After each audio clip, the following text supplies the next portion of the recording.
Assalamualaikum warahmatullahi wabarakatuh dan selamat sejahtera.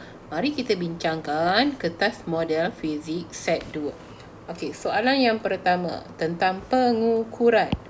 Okey, dia tanya tentang apakah unit SI bagi tekanan. Okey, di sini awak kena tahu dan kena faham bahawa kuantiti ada dua jenis, iaitu kuantiti asas dan kuantiti terbitan. Okey, so di sini dia adalah tekanan. Tekanan adalah kuantiti terbitan. So P sama dengan F per A.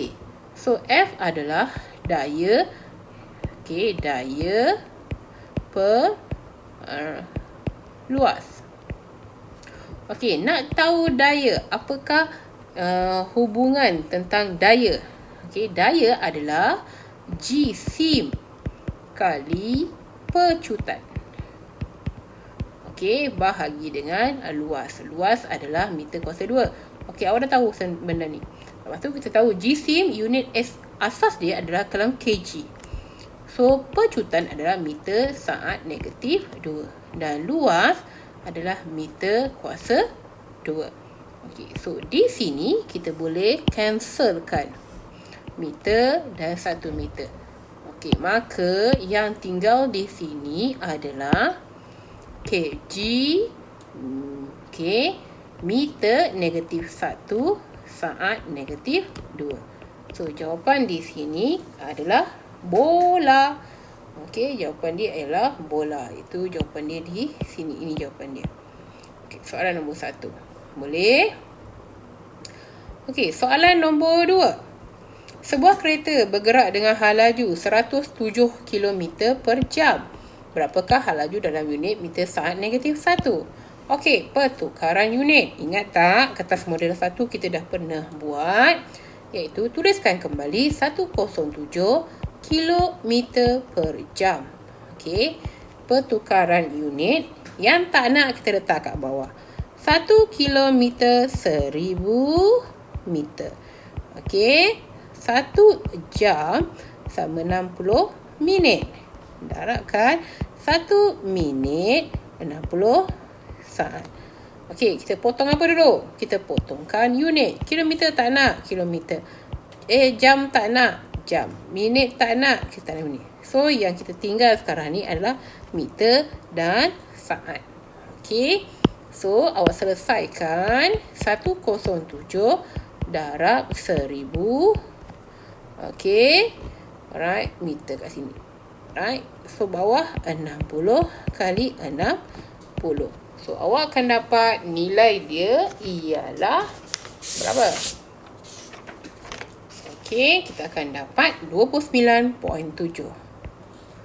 Kita saat negatif 1. So, jawapan dia ialah A. Okey, kita pergi tengok soalan nombor 3. Penyataan manakah ialah tujuan memplot graf dalam penyiasatan saintifik? Okey, plot graf. Mana dekat jawapan dia? Memberi pengukuran yang tepat. Bukan. Mengenal pasti hubungan antara dua pemberi ubah. Yes. Menentukan nilai-nilai luar julat.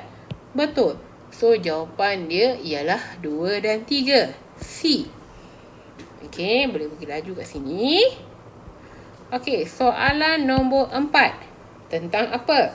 Corak titisan minyak di atas jalan raya pada kadar yang malar daripada sebuah kereta bergerak. Penyataan manakah menerangkan pergerakan kereta tersebut? Okey, di sini awak kena faham. Okey, bila pita detik. So, ini adalah aplikasi pita detik. Okey. So, pita detik, bila jarak antara titik adalah, ini maksudnya hal laju seragam. Okey, hal laju seragam. Okey, bila titik ni arah gerakan daripada kiri ke kanan. Okey, bila arah titik dengan titik adalah jauh. Okey, semakin jauh, ini maksudnya dia memecut, mengalami pecutan. Okey, so pecutan tu dia lajulah. Okey, bila jarak antara rapat. Okey, titik ni rapat dan semakin jauh. Maksudnya dia mengalami halaju dia bertambah. Halaju bertambah. Okey. So boleh faham dekat sini bila halaju dia ni seragam, di sini adalah seragam. Okey, halaju seragam dan semakin bila titik dia rapat, dia perlahan. Okey, so di sini dia mengalami bergerak dengan laju seragam dan kemudian menyah pecut. Bila titik rapat, maksudnya dia perlahan. Bila titik semakin jauh, dia laju. So, jawapan kita kat sini ialah cacing. C. Okey. Mari kita tengok seterusnya. Okey. Graf halaju, graf laju. Soalan nombor apa? Nombor 5. Okey, nombor 5. Graf laju manakah menunjukkan suatu objek berada dalam keadaan rehat. So, laju lawan masa. Okey, kita akan dapat dia punya kecerunan adalah MS negatif 1. So, di sini adalah halaju. So, bila laju dalam keadaan rehat, dia mestilah berada di sini. Okey, jawapan dia ialah donkey, iaitu dalam keadaan rehat berada di sini. Dia tak bergerak, masa adalah kosong. Okey, dia tak bergerak. Alright. Okey, nombor 6. Okey, Rajah 2 menunjukkan objek bergerak mendekati satu objek B. Okey, objek A mendekati satu objek B yang pegut. So, pegut di atas satu permukaan licin. Licin maksudnya tiada daya geseran. Pegut maksudnya dalam keadaan rehat. Okey. So, selepas pelanggaran, kedua-dua objek itu bergerak bersama-sama. Okey, so bila dia bergerak bersama-sama, ini bermaksud pelanggaran dia kenyal ke tak kenyal. So, ingat lagi tak? Kita ada pelanggaran kenyal, pelanggaran tak kenyal dan letupan. Okey, so di sini dia bergerak bersama-sama. Kita kata dia melekat.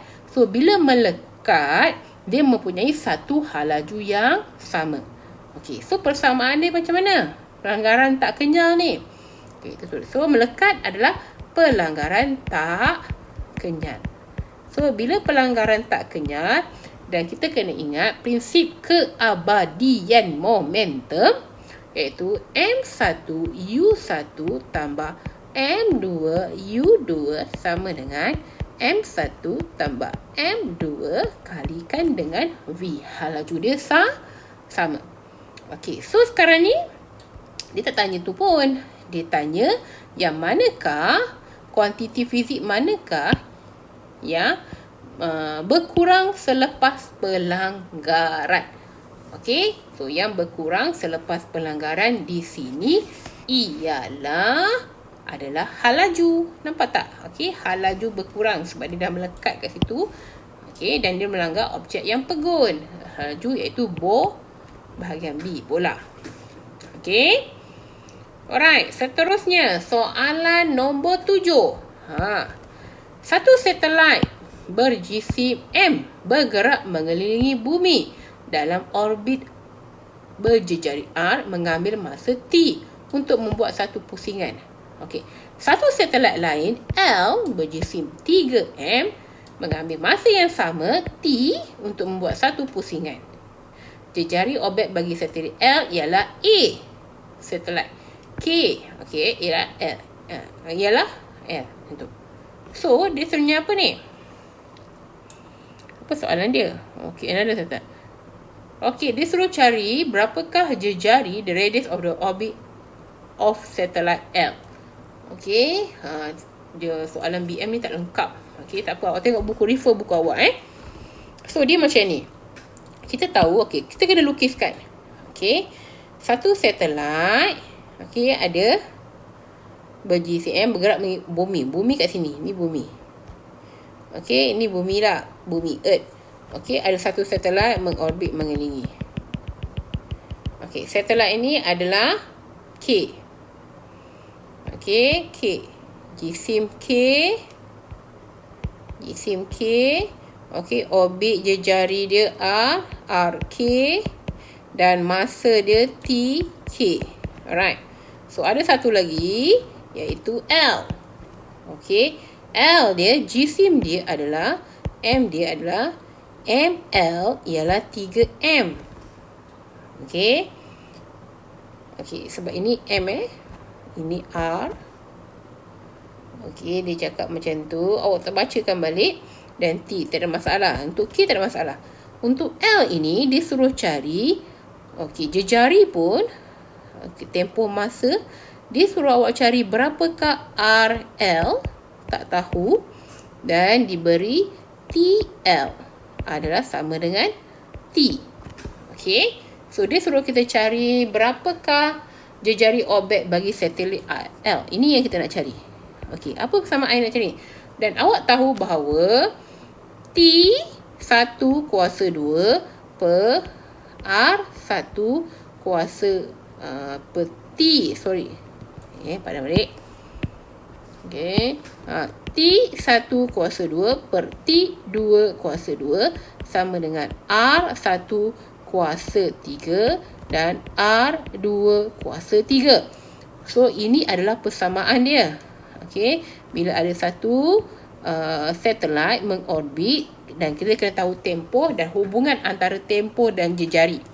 Okey, di sini ni kita nak cari satelit K dan L. So, awak masukkanlah. Okey, kita tahu apa dekat sini? Apa maklumat yang kita tahu kat sini? Okey. So, di sini dia tak berapa M, kita ambil kira kan? So, sama kat sini. So, TK kuasa 2 per dengan TL kuasa 2 sama dengan RK kuasa 3 dan RL kuasa 3. Okey, kita nak cari RL kan? So, kita jadikan perkara rumus kat sini. RL kuasa 3 sama dengan RK kuasa 3 kali dengan TL kuasa 2 bahagikan dengan TK kuasa 2. Okey, nilai-nilai ini sebab T, awak tengok T diberi, T dia adalah T yang sama, tempoh yang sama. So, kita boleh potong kat sini. Okey, kita boleh potong dekat sini sebab dia nilai dia T dia sama. So, bila sama, kita boleh potong. Okey, so dia jadi macam ni. R, L, punca kuasa 3, R, K kuasa 3. So, di sini juga kita boleh potong. Ini matematik saja ya. Kuasa 3 dengan punca kuasa 3. So, RL di sini akan sama dengan RK di sini. So, R kita, RL adalah sama dengan R. Okey. So, nilai dia adalah nilai C kat sini. Alright. Okey. So, persamaan saja. Awak kena faham konsep dia. Okey, mari kita tengok. Ini ada pengiraan sikit. Soalan nombor 8. Soalan nombor 8. Okey. Rajah 3 menunjukkan troli P dengan jisim R, jisim 2.2 kg, bergerak ke kanan dengan kelajuan 12 meter saat negatif 1. Troli tersebut berlanggar dengan troli Q berjisim 1.4 kg yang tidak bergerak. Kedua-dua troli melekat dan bersama selepas pelanggaran tersebut. So, ini adalah pelanggaran tak kenyang. Laju dia sama. Berapakah laju bersama troli itu? So, bila pelanggaran tak kenyang, awak ingat tadi, ia adalah M1U1 tambah M2U2 sama dengan M1 tambah M2 kalikan dengan V. So, M1 di sini diberi adalah 2.2. Okey, dengan kelajuan 12. Tambahkan dengan, dia pegun kan? So, bila dia pegun, dia adalah kosong. Okey, di sini M1 kita adalah 2.2. Tambah dengan 1.4. Cari V. Okey, so awak dah harapkan 2.2 kali dengan ni, kita akan dapat 26.4 tambah kosong sama dengan 3.6 V. Okey, so V samakan dengan 26.4 bahagi 3.6. So, awak dapat nilai ia ialah 7.3 meter saat negatif 1. So, ada jawapannya tak? Ada. Jawapan dia ialah dadu. Okey. Boleh? Okey, mari kita tengok soalan seterusnya nombor 9. Okey, dua jisim M dan M dipisahkan dengan jarak D. Daya graviti antara mereka ialah F. Jika jarak antara mereka ditingkatkan kepada 4D, berapakah daya graviti antara mereka? Okey, mari kita tengok. So, ini guna formula mana ni? Okey, ini guna formula kegravitian. Okey, kegravitian semesta Newton. Lari pula ni kan. So, macam mana nak guna? Kita ada dua objek. Okey, dengan jari R. Okey, dan jarak D. Ni jarak D dia. So, daya antara dua ini, dia kena ambil kira M1 dan M2. So, F sama dengan pemalar kegravitian G darab dengan M1 kali M2 per dengan R kuasa 2. Okey, so sekarang ni kita masukkan sahaja nilai dia, iaitu G sama dengan 6. Ini pemalar pemalar dia tetap 6.67 kali 10 negatif 11 kalikan M1 M2 Okey, dia tak beri M1 dan M2. Okey, bahagikan dengan, okey, dia kata diameter jarak adalah 4D. Okey, so 4D kita masukkan 4D kuasa 2. Okey, so di sini bila R meningkat, kalau tengok hubungan antara daya dan jejari adalah hubungan dia. Kalau kita dah sampai situ je kan, awak nampak benda ni. Okey, awak kena faham bahawa kat sini adalah bila R bertambah, daya akan berkurang. Okey, so kat sini yang mana? So, kita nampaklah kat sini 4D kuasa 2 ni dia sama juga dengan apa? 4 kuasa 2 adalah 16, betul? So 16D kuasa 2. So dia adalah, jawapan kat sini adalah 16. So daripada jawapan awak ni, okey, so daya bahagikan dengan 16 lah kita nak carikan. So kat sini adalah daya dia ialah per 16. Kita ambil sini. Okey, so jawapan dia ialah cacing C. Kita nak nampak. Okey, F per 16. Sekejap jika jarak antara mereka ditingkatkan kepada 4D, berapakah daya graviti antara mereka? Okey, F per 16. Sebab kita nak cari ni, nilai atas ni maksudnya F per 16. Okey, kalau 4 sebab kita kena kuasa 2. 16 kan 16. So, kita cari F. F sama dengan nilai atas ini perkan dengan 16. So, samakan dengan 6.67 kalau dapatkan per dengan 16 di kuasa 2. 6.67. Alright. Jawapan ini. Okey, nombor 10. Okey, menunjukkan kaedah menentukan paduan dua daya OA dan OC menggunakan segi 4 selari. Penyataan yang manakah mewakili daya paduan tersebut? Okey, pewakilan daya paduan adalah di sini. So dia adalah OB. So dia adalah OB. Okey, raja-raja berikut menunjukkan daya-daya dalam keseimbangan kecuali, okey, kita tengok yang A. Nampak tak? So anak panah ini 12. Maksudnya kat sini adalah 12 tambah 12. So dia tak seimbang dah, 24. Okey. Okey, so yang ini kita boleh tengok ini seimbang sebab daya dekat sini kita katakan kita boleh cari dia punya paduan daya. Nah, kita sebenarnya A tu dah nampak dah tak seimbang kan sebab arah dia. Kita tengok yang lain ni, ini seimbang. Okey, yang ini pun seimbang. Okey, ini jelas sangat tak seimbang. So jawapan dia ialah A. Tak payahlah kita cari B tu. Okey. Kalau awak nak buat yang ni pun boleh. Kita ambilkan paduan daya sini. Okay. Okay, nampak tak? Alright. So, sini 13. So, teorem Pythagoras pun boleh. 12, 13 dengan 5 kan? Sini 5. Sini 12 juga. Okay.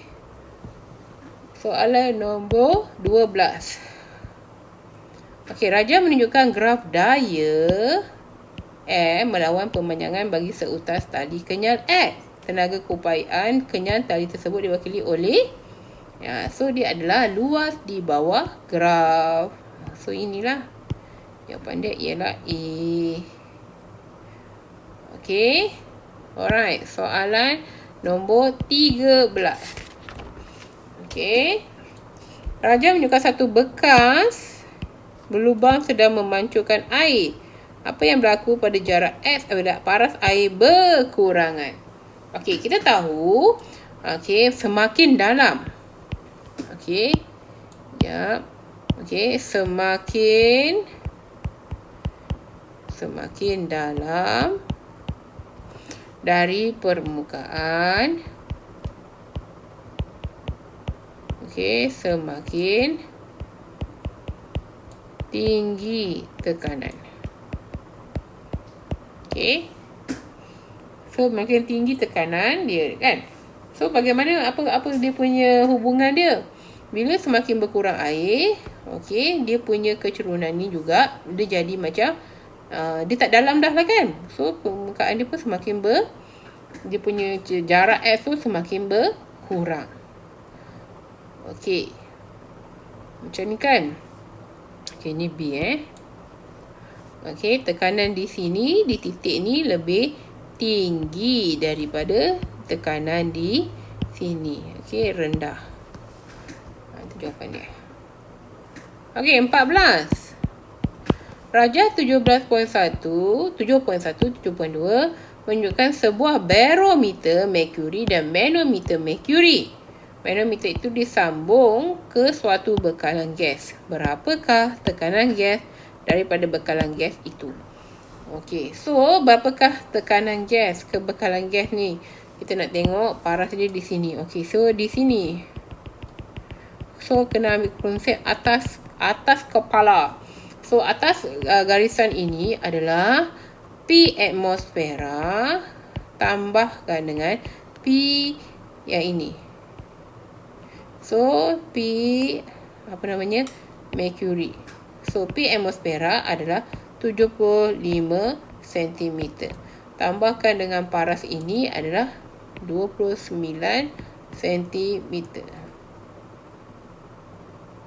Okey, so di sini awak tambahkan 75 tambah 29, kita dapat 104. So jawapannya ialah donkey. Okey, nampak Okey, sebuah kapal terbang berlepas dengan bantuan daya angkat. Prinsip manakah menerangkan situasi tersebut? Okey, ini adalah prinsip apa? Prinsip Bernoulli. Okey, prinsip Bernoulli. Macam mana ejaan ni?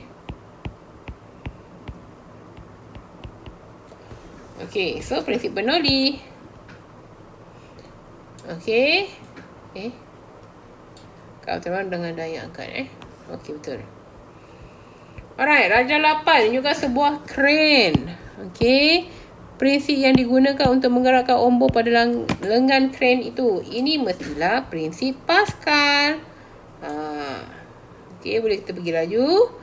Okey, Raja 9. Ini nombor 17. Soalan nombor 17.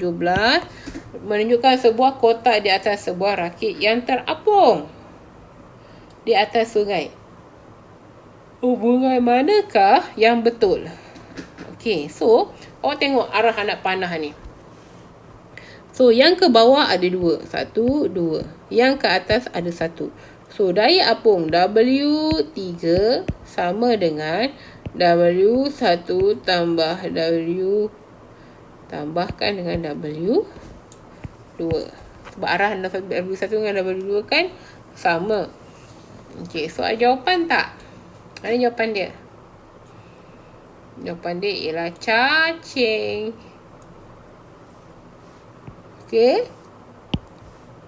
Ini jawapan dia. Alright. So, di sini kita ada dua jenis haba pendam. Q sama dengan ml. Okey. Sama dia boleh jadi haba pendam penguapan. Okey. Haba pendam pelakuran. So, penguapan ni daripada cecair pergi ke gas. Pelakuran daripada pepejal pergi ke cecair. Atau cecair ke pepejal atau gas pergi ke cecair. So, di sini haba pendam pelakuran adalah apa dia? S dan T, iaitu donkey. Alright. Pepejal ke cecair atau cecair ke gas. So, sini adalah cecair ke pepejal. Sini cecair, dia pergi pepejal. Okey, so tiada. Okey, perubahan suhu. Tanpa perubahan suhu. So, tanpalah kita ambil tanpa perubahan suhu. Hanya pertukaran apa? Fasa. Tanpa perubahan suhu. Ingat poin dia tanpa perubahan suhu. Dan B, okey, ada perubahan fasa. Okey, seterusnya soalan 22. Soalan nombor 19. Okey, soalan 19 ini adalah formula. Okey, kalau awak tengok, apakah formula untuk mencari suhu pada termometer? Okey, kita ambil maklumat dulu. Maju. Alright. So, maklumat di sini adalah panjang turus merkuri pada termometer ialah 22.5 cm pada 0 darjah Celsius. So, pada T, theta, 0 darjah Celsius. Okey, T 0 darjah Celsius, nilai dia ialah panjang dia adalah 2.5 cm. Okey, pada 100 darjah Celsius, panjang dia adalah 60 cm. Okey, so dia tanya awak, berapakah panjang turus merkuri bila 40 cm? So, bila 40 cm, berapakah suhu theta dia? Kita tak tahu. Okey, so kat sini awak kena faham bahawa rumus theta, okey, pada degree Celsius, 1 degree Celsius adalah formula dia adalah L. Apa dia? L apa ni? Kejap saya tengok.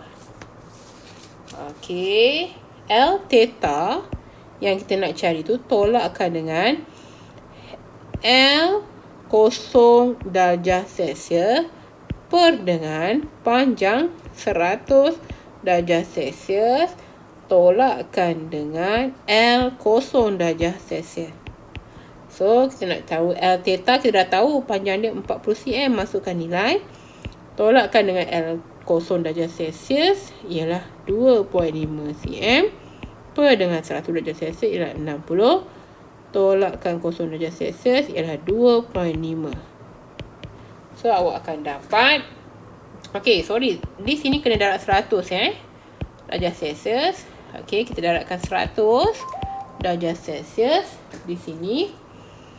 So, awak tolakkan dapat 37.5 per dengan 57.5 darab 100 darjah Celsius. So, awak akan dapat tu pada suhu pada panjang 40 cm, suhu dia adalah 65.22 darjah Celsius. Okey, so ada jawapan tak? Ada jawapan tak? Ada jawapan tak? Ya, ada. Pada jawapan dia ialah C. 65.2 darjah Celsius. Tukar kuning pula. Okey, soalan nombor 20. Alright, soalan nombor 20. Okey, so Raja menunjukkan satu silinder logam bergisi 5 kg muatan haba. Okey, so bila nampak je muatan haba, kita dah tahu dah formula dia apa. Iaitu Q sama dengan MC theta. Okey, dia suruh awak cari Berapakah kenaikan suhu silinder itu 15 saat selepas pemanasan dihidupkan? So, keluarkan maklumat dulu. Okey, apa maklumat dia dekat sini? Kita tahu bahawa M sama dengan 5.0 kilogram. Alright. C adalah 400. Okey, joule. Tulislah joule kg negatif 1 degree Celsius negatif 1. Okey. So, nak cari suhu dia. So, theta susun balik sama dengan Q over MC. So, dekat sini awak kena ingat, dia guna pemanas rendam. Okey, dia guna pemanas rendam dan masa yang dibekalkan, masa yang digunakan oleh pemanas rendam tu adalah 15 saat. T. Di sini T dia adalah 15 saat. So, Q awak akan tukar jadi P kali T. Sebab dia guna pemanas rendam. So, per MC. Per MC. So, P kita adalah 1000. Masa kita 15 saat. Per dengan 400. Okey. Kalikan dengan jisim. Terbalik. Sorry. So, sini M kita 5. Kalikan dengan C kita adalah 400. So, awak pun darab lah. Awak darab-darab. Selesaikan. Awak akan dapat nilai dia ialah 75 darjah Celsius. Perubahan suhu dia. Okey, mana jawapannya? Jawapan ialah donkey. 7.5 darjah Celsius. Alright, kita pergi pada soalan nombor 21. Satu eksperimen dijalankan untuk menyiasat perubahan. Apa dia? Tekanan suhu bagi suatu jisim tetap, suatu gas dalam satu kelalang kod. Graf manakah menunjukkan perubahan betul tentang tekanan dengan suhu? Okey, so di sini awak kena faham tekanan dan suhu. Okey, tekanan dan suhu. Okey, kita ambil jawapan dia ialah donkey. Kenapa donkey? Sebab kita tahu dia adalah berkadar terus bila suhu dia di sini. Kita eksplorasikan. So, ini adalah tekanan. Ini adalah suhu degree Celsius. Kalau suhu degree Celsius, awak panjangkan belakang, eksplorasikan. Kita ada nilai dekat sini iaitu negatif 273. Okey. Inilah dia. Okey, negatif 273. Kalau Kelvin baru awak akan dapat graf berkadar terus. So, ini kena basic. Kena ingat. Okey, kita pergi soalan nombor 22. Okey, seekor ikan kelihatan pada kedalaman 2.8 meter dari permukaan air. Sebuah akuarium. Berapakah kedalaman sebenar? Okey, diberi indeks biasan.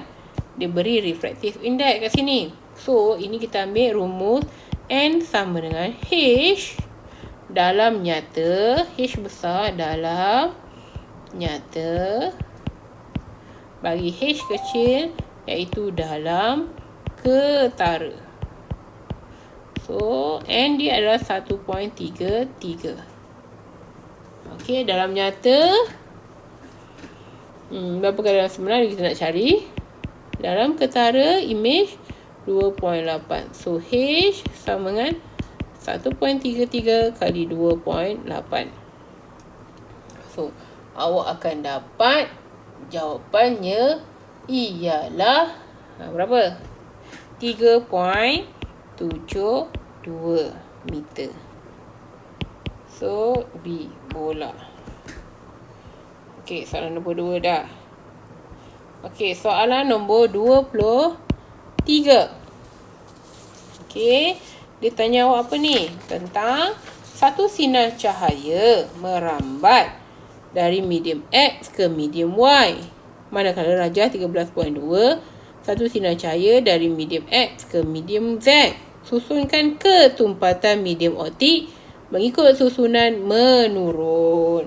So, kita tengok kat sini. Medium X, dan kita tahu pembiasan cahaya berlaku kepada apabila dua medium, contohnya sini udara.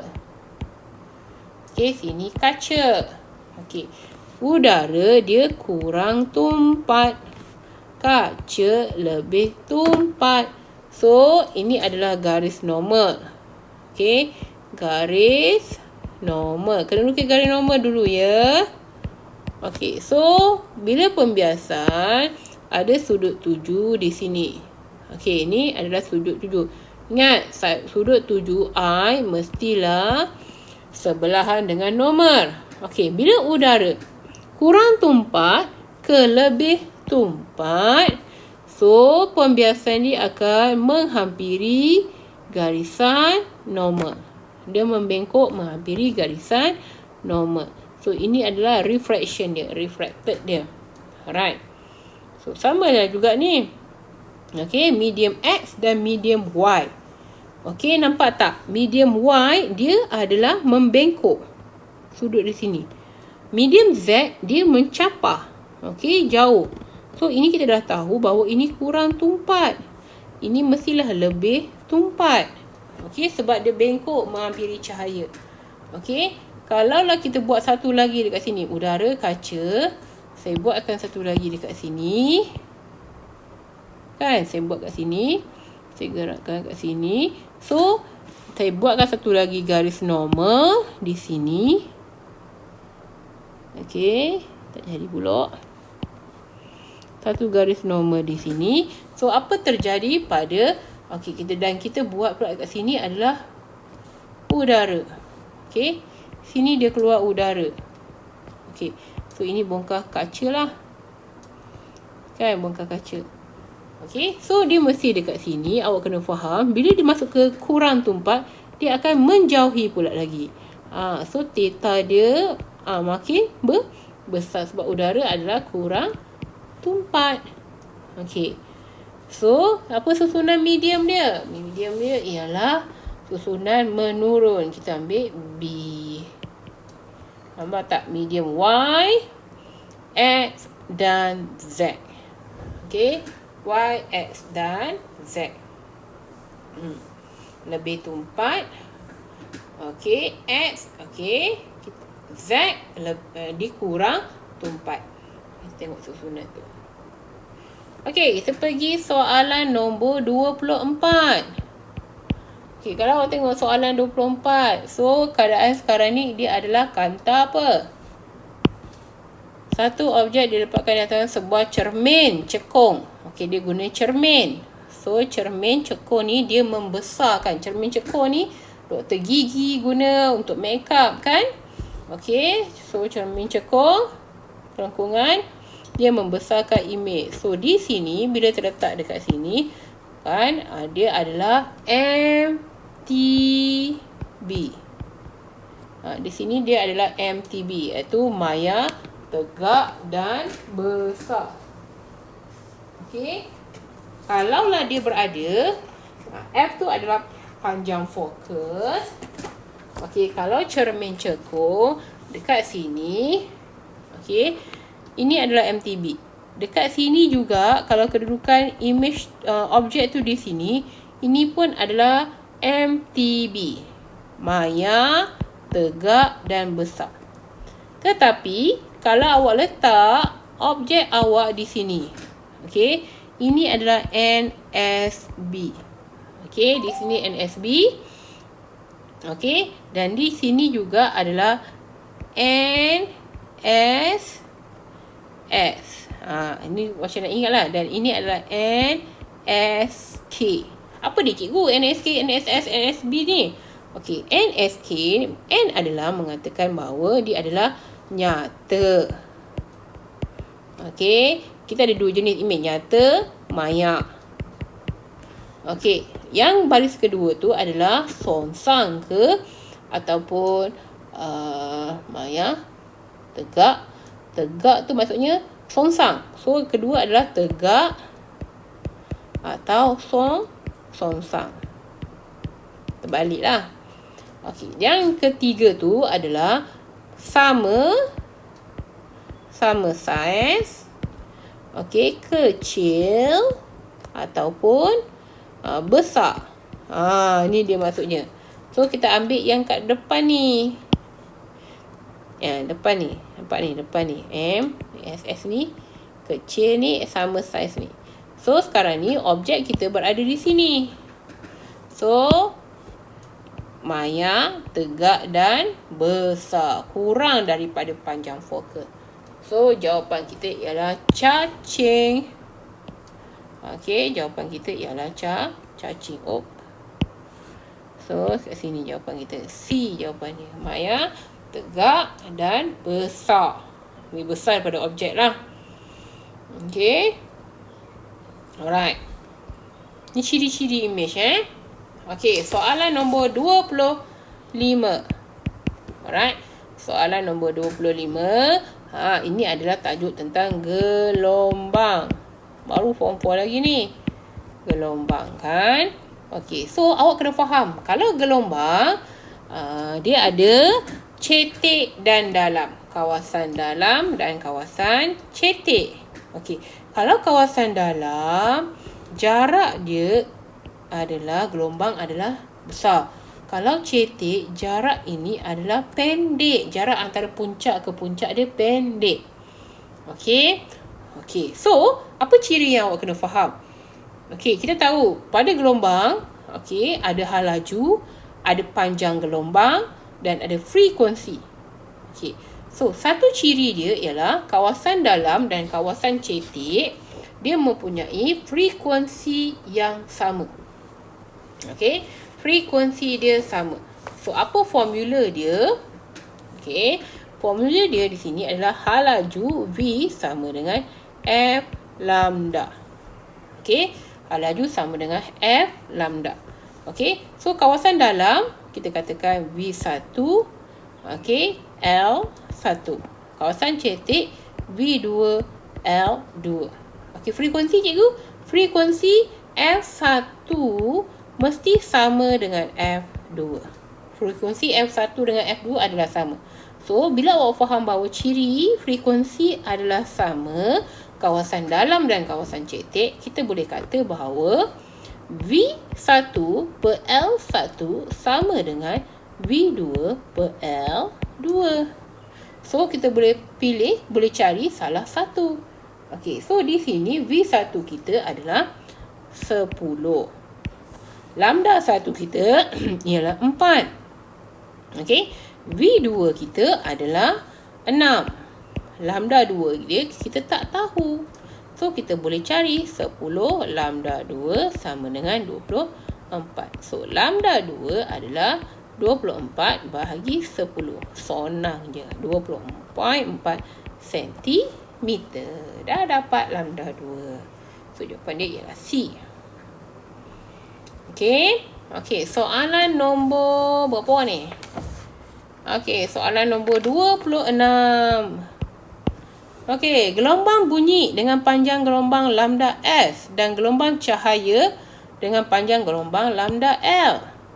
Okey, bunyi dan gelombang cahaya merambat pada masa yang sama melalui satu celah berdiameter 2 cm. Pernyataan manakah benar? Okey, dekat sini awak kena tahu bahawa gelombang bunyi adalah gelombang apa? Membujur. Okey, bunyi, bujur, bunyi. Okey, bujur. Okey, cahaya adalah gelombang melintang. Okey, gelombang melintang. Okey, so panjang gelombang, pembelawan gelombang bunyi. Okey, kalaulah kena faham kat sini, pembelawan, ni tajuk pembelawan Okey, pembelawan dia adalah, kalaulah lambda dia pendek, okey, panjang gelombang dia pendek, okey, dia punya celahan dia adalah berkadar terus. X dia adalah berkadar terus dengan panjang gelombang. Okey, kalau awak tengok sini cahaya. Okey, sekejap So, celah dia sama. Okey, apa maksud celah tu kat sini? Okey, celahan. Okey, awak bayangkan ini adalah bunyi. Gelombang bunyi dengan gelombang cahaya. So, gelombang cahaya, panjang gelombangnya sama. Panjang gelombang tu kita buat macam ni. Okey. Oh, tak sama tunjuk kat awak ni. Awak kata panjang gelombang dia sama tau. Jarak panjang gelombang tu sama. So, celahan ni, kita kata dia melalui celahan 2 cm. Ni kat sini celahan ni. So, ini adalah jarak dia. Ini adalah 2 cm. So, macam manakah pembelauan? Pembelauan tu maksudnya bila celahan kecil, pembelauan dia besar. Okey. Bila celah dia kecil, okey, pembelauan dia besar. So, yang manakah panjang gelombang dia yang betul tentang pembelauan? Jawapan yang betul. Okey, di sini jawapan dia ialah donkey. Alright. So, lambda S lebih panjang berbanding lambda L. Maka pembelauan dia banyak. Kalau dah dia punya lambda ni pendek, pembelauan dia sikit saja kan? Pula.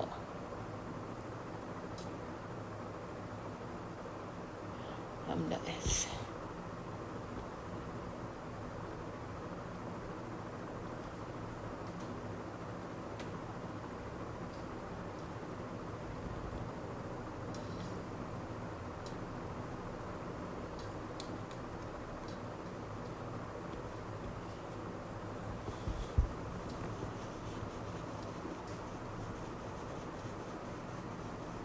Okay, tak apa tengok yang tu. Okay, soalan nombor 27. Alright. Okay, ni amplitude. Okay, so kat bawah, tambah kat bawah, dia akan jadi 2A lah. Jawapan dia bola. Okay, so 2 kali A kat sini. Ni tengok saya dah tahu. Okay. Pernyataan manakah? Soalan nombor 28. Pernyataan manakah tidak benar mengenai gelombang elektromagnet?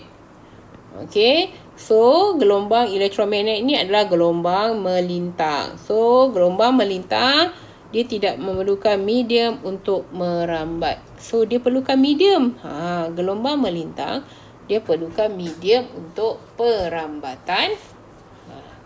Kalau bunyi, dia tak perlukan. Okey. Membujur, dia perlu... Sorry. Okey, so gelombang melintang dia tak perlukan medium. Dalam vacuum pun dia boleh merambat. Okey. So B, jawapan dia ialah B. Okey, Raja 17. Soalan nombor berapa ni? Nombor 29. Sebuah litar elektrik, pernyataan manakah adalah betul? So kita dah tahu dekat sini, litar sesiri. Ini litar sesiri. So I dia sama kan? So I sama, jawapan dia ialah A. Okay. Okay, soalan 30. Dah kita dah masuk form 5 Litar manakah boleh digunakan untuk menentukan daya gerak elektrik? So DGE. So DGE adalah kita gunakan voltmeter. Ni salah pasang betul. Okey, so jawapan ialah donkey. Kita pasangkan voltmeter di sini untuk ukur bateri sahaja.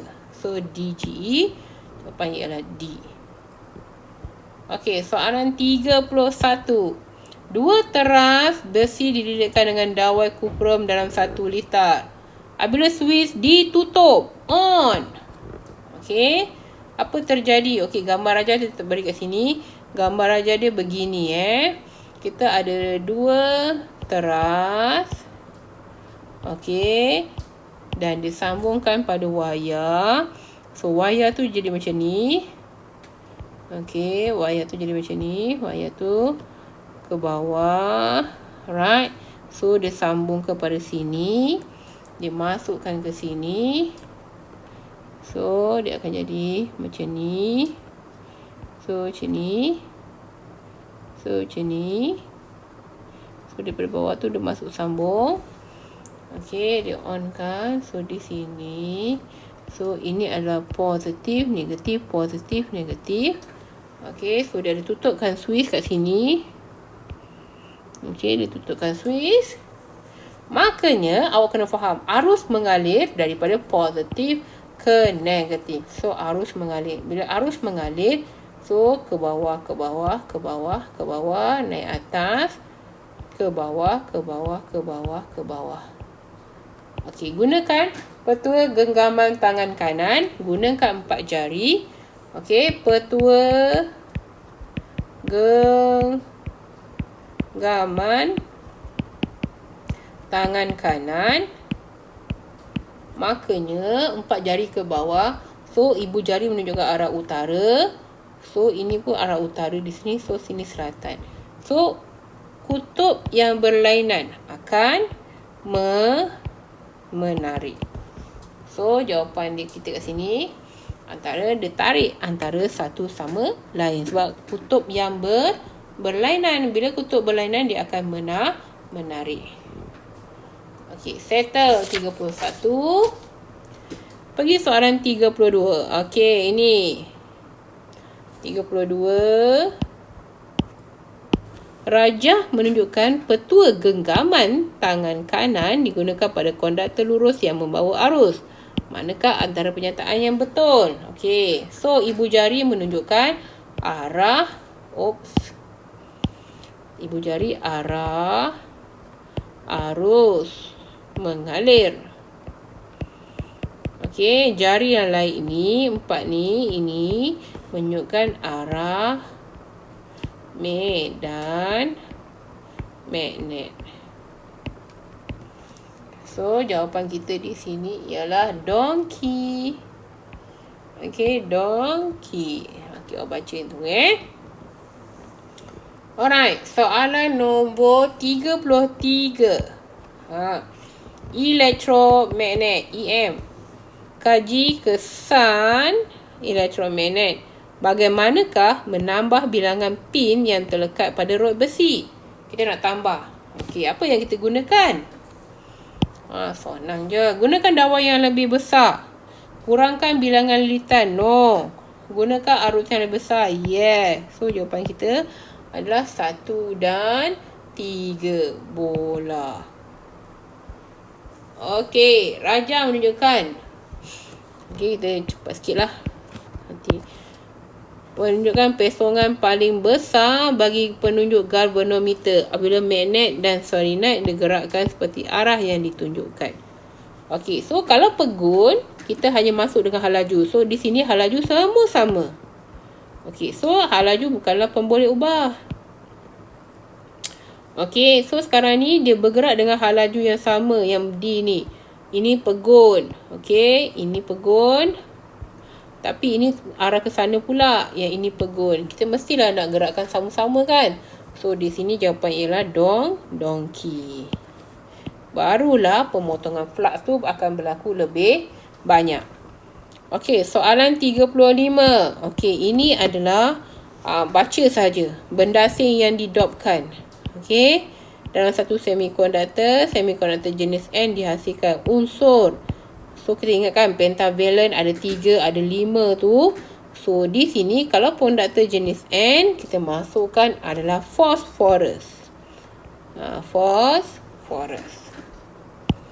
Okey, soalan 36.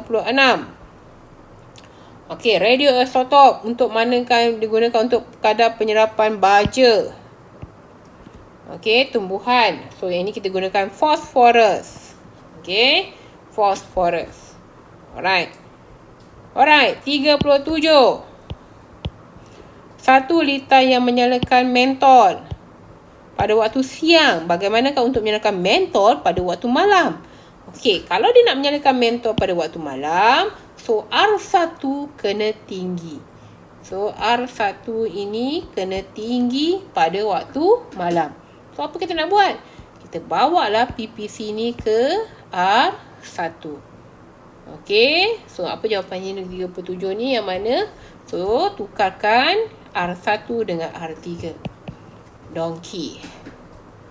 Okey, 38. Okey, tenaga kinetik fotoelektron.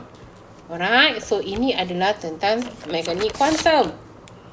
Okey, mekanik kuantum. Kata saya tu. Okey, so kita gunakan kat sini adalah tentang Okey, awak faham bahawa kita tahu bahawa tenaga, tenaga adalah sama dengan fungsi kerja tambah tenaga kinetik maksimum. Kalau tak ada tenaga kinetik, dia tak keluar lah. Di sini diberikan maklumatnya apa? Kita kena cari dulu tenaga dia. Dia bagi panjang gelombang. Dia beri panjang gelombang. Macam mana kita nak buat ni? Mula-mula dia beri panjang gelombang, kita kena cari tenaga dulu, E dulu. Diberi panjang gelombang 6.2.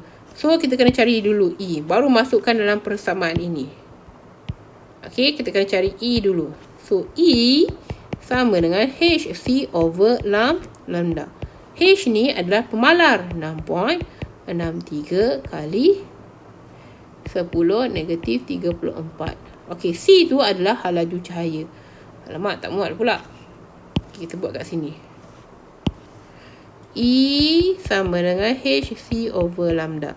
Sama dengan 6.63 kali 10 negatif 34 kali 3 eksponen 8. Bahagikan dengan lambda. Lambda adalah 6.2 kali 10 negatif 6 meter. So, awak akan dapat E dia adalah 3.2 kali 10 negatif 20. So, ini adalah dalam unit joule. Tenaga kita dalam unit joule. Tapi dia nak dalam EV. So, tukarkan joule ini kepada EV dulu. So, macam mana nak tukarkan? Kita bahagikan dengan elektron. Nilai elektron. Kita bahagikan dengan nilai elektron. Sekejap. So awak akan dapat, awak bahagikan kepada 1.6 kalikan, bahagikan, tukarkan E joule kepada EV. Bahagi 3.2 kali 10 negatif 20 joule bahagi 1.6 kali 10. Saya lupa berapa negatif 19 ke berapa ke? Cuba tekan negatif 19 kot. So awak akan dapat ni. Awak akan dapat nilai dia ialah 0.2 EV. So bila dah dapat 0.2 EV ni, baru kita masukkan dalam persamaan yang ni. Persamaan pertama tadi tu. So E kita adalah masukkan E tambah dengan fungsi kerja tambah K max. So E kita adalah 0.2 sama dengan fungsi kerja diberi adalah 0.1 tambah dengan K max. So K max, tenaga kinetik maksimum adalah 0.2 tolak 0.1. So jawapan kita adalah 0.1 EV.